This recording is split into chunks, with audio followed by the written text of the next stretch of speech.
संप्रभुता की ओर बढ़ने वाला हर नापाक कदम का यही अंजाम होगा। साथियों, हमारा इंटेंशन साफ है कि अब पाकिस्तान से कोई बात नहीं होगी, और अगर बात होगी तो सिर्फ पीओके पर ही बात होगी, जो कि भारत का हिस्सा है, जिस पर पाकिस्तान ने अवैध तरीके से कब्जा किया था।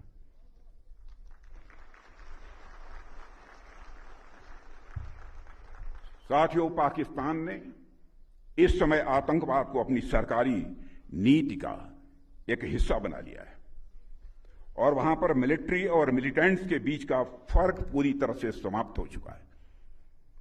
वहां की सेना आतंकवादी संगठनों को संरक्षण ही नहीं देती है, उनके साथ मिलकर काम भी करती है। इसलिए हमने ऑपरेशन सिंदूर के समय ही यह साफ कर दिया है कि भारत अब आतंकियों और उनका पोषण करने वाली सरकारों को अलग अलग करके नहीं देखेगा। साथियों, कारगिल युद्ध को बीते हुए लगभग 27 साल गुजर गए, और इन